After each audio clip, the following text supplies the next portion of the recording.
सर्वात महत्त्वाची बातमी आहे ही भाजपची पहिली यादी ही संध्याकाळी जाहीर होणार आहे आणि त्यापूर्वीच आपल्या हाती भाजपची यादी आलेली आहे। कोण कोण उमेदवार आहेत भाजपचे यावर आपण एक नजर टाकूयात। बीड मधून गोपीनाथ मुंडे, नागपूर मधून नितीन गडकरी तर अकोल्यामधून संजय धोत्रे हे निवडणुकीच्या रिंगणात उतरलेले आपल्याला पाहायला मिळतील। जळगाव मधून एटी पाटील, भंडाऱ्यातनं नाना पाटोले, चंद्रपूर मधून हंसराज अहिर यांची नावं निश्चित झाल्याची खात्रीलायक माहिती भाजपच्या हाती आलेली आहे।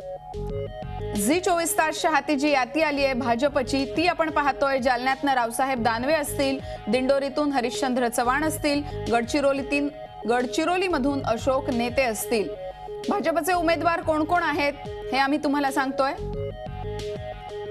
गोपाळ शेट्टी यांना मुंबई उत्तर मधून उमेदवारी निश्चित करण्यात आली आहे, तर पालघर मधून चिंतामण वनगा, रावेर मधून हरिभाऊ जावळे,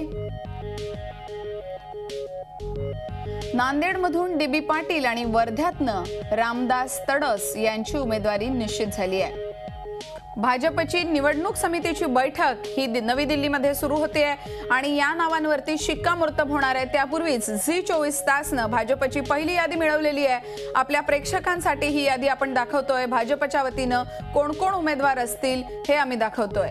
2009 मध्ये नागपूरमध्ये बनवारीलाल पुरोहित भाजपचे उमेदवार होते। 2014 मध्ये नितीन गडकरी निवडणूक लढवणार आहेत।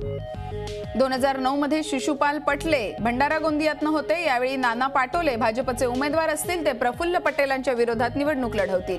वर्ध्यामधनं सुरेश वाघमारे 2009 मध्ये उमेदवार होते। 2014 मध्ये रामदास तडस हे भाजपचे उमेदवार असतील।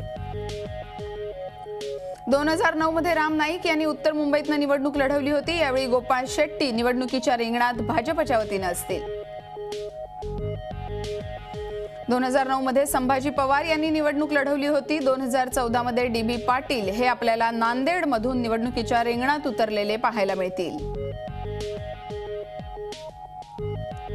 भाजपची यादी आपण सर्वप्रथम झी 24 तासच्या प्रेक्षकांसाठी दाखवतोय। निवडणूक समितीची बैठक नवी दिल्लीमध्ये सुरू होणार आहे आणि या बैठकीत जी नावं घोषित होऊ शकतात ती नावं आम्ही तुम्हाला दाखवली।